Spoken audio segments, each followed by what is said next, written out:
So, here's a frequently asked question. Why aren't there any female prophets in Islam? It's because women are stupid, bro. So this question has been answered the conventional way numerous times. The reason why there were no female prophets is because you guys are in charge of raising prophets. If you are a Muslim just looking for a straightforward answer, then go ahead and watch those videos. This video isn't being made to just answer the question, but to show different ways of responding to this question to non-Muslims when giving da'wah, particularly in the West. The average city-dwelling Westerner who doesn't believe in gender roles the way we do may not understand an answer if I just say, well, women aren't capable of being prophets because they can't lead salah, or it is for a woman to take care of the child and be a prophet would be double burden. That answer makes sense for us, but it won't click for the Western non-Muslim audience, many of whom may have grown up in a very different environment. From their perspective, they will think Islam is unfair to women. So for those who give da'wah, which should be all of us by the way, it's our job to clear those misconceptions, which means we have to cater our response accordingly. Now, I've met some deep, not so smart Muslims who would just give a limited, careless response, devoid of any understanding of the culture they are in, and then say, who cares what they think? Islam is Islam. They can take it or leave it. And this is a very stupid response,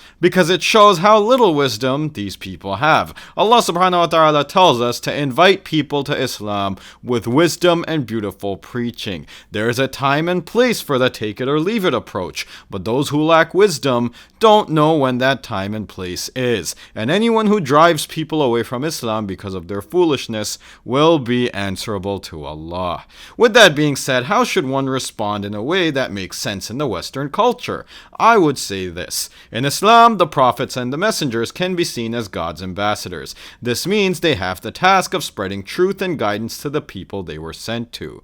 The reasons why there are no female prophets in Islam are many. However, one reason is the same reason why there are no prophets in Islam who were actively preaching to their society while they themselves were slaves, or foreigners, or criminals, or a chaiwala. Oh yar, who the heck is in charge of editing? Look, I know some people may say, hold up, Yusuf alayhi salam was technically a slave, and Musa alayhi salam was technically considered a criminal by Pharaoh, but my point still stands, because they weren't actively preaching to the masses in that condition.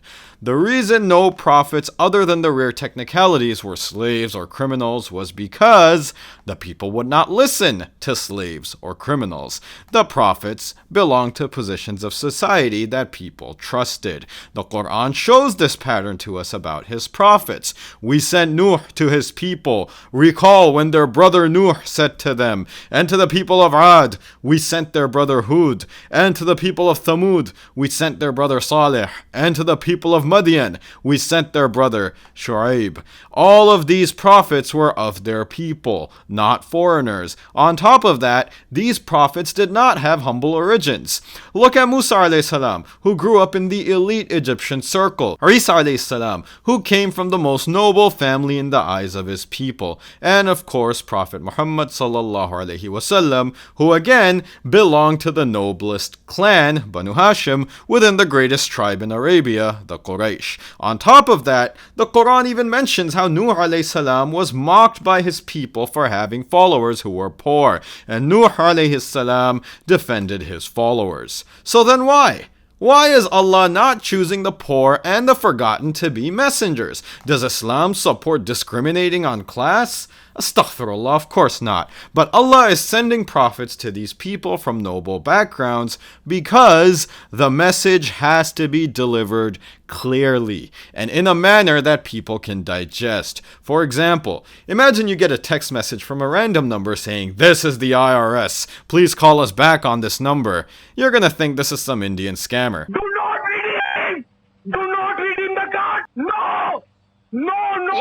You're welcome, world. So why will you assume this is a scammer? Because scammers text. The IRS sends a formal mail. It doesn't mean text messages are bad, it's just not what we're used to for formal communication. Similarly, the societies that the prophets were sent to were broken, with serious flaws. They wouldn't listen to the words of a slave, or someone of humble beginnings, or a woman.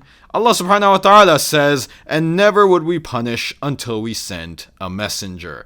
The message not only had to be delivered, but it had to come through a medium that society accepted, so they could digest the message. And even still, most of the people did not follow their messenger. Allah subhanahu wa ta'ala did not want to leave any excuses for the disbelieving people to say, we did not get the message properly. Therefore, all the prophets and messengers we know of were men.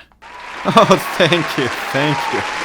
Only problem is, this answer is incomplete, because the point I just made on its own sounds like the biggest "it's not you, it's me" argument. Oh, women are totally qualified to be prophets, but men and the patriarchy is the reason women can't be prophets. If we leave the non-Muslim with this impression, then we've presented Islam in an incomplete manner. So we should continue by telling them that according to Muslims, some of the greatest individuals to have ever walked the earth are not today's goats, but are actually mentioned in the Qur'an. Those individuals include both men and women. However, prophethood was reserved for men because they are better suited for it. Prophethood included taking extreme physical and mental abuse by their people. It included chastisement, ostracizing, and evading assassination by the hands of your own people. Prophets were not afforded maternity leave. Prophets didn't have the Pregnancy Discrimination Act enforced by their society to protect them. There was no such thing as a mental health break from prophethood. Just look at Yunus alayhi salam's story to see what happens when a prophet chose to abandon his mission. If I need to get a job done, I will choose the best person. And if Allah subhanahu wa ta'ala were to choose the most suitable people to carry out the role of prophethood, they would be men. Not just any men, the best men. It's not that women can't become prophets because they don't have wisdom or patience or ability to tolerate hardships. On the contrary, the Qur'an tells us of Asiyah, the wife of Fir'aun, who demonstrates far greater wisdom than Pharaoh, the most powerful man on earth at the time. We know of the mother of Musa alayhi salam's immense faith, the hairdresser of Fir'aun's daughters, absolute determination and willpower, and countless female companions of the Prophet Muhammad sallallahu alaihi wasallam. But there are mental, physical, and societal realities that would stop 99.99999% of men and 100% of women from becoming prophets. You can't just become a prophet if you put your mind to it. It requires the best humanity has to offer. Prophethood is not some DEI program where we need to hit some percentage quotas for women. Now, you may have noticed, ultimately, I'm saying the same thing Dr. Naik and others are saying, but I had to adjust my language and the order of my points. We live in a society where women are taught that they can do anything a man can do. Gender is a social construct, and differences between men and women are due to society and not biology. Had I bluntly and crudely stated right at the beginning that women are incapable of being prophets because this is a man's job, the person who asked me the question would shut off immediately. So instead of just laying out the conventional answer, we should realize the social baggage a lot of people in the Western world are carrying, just like a bunch of us are, and match our answer with their frequency.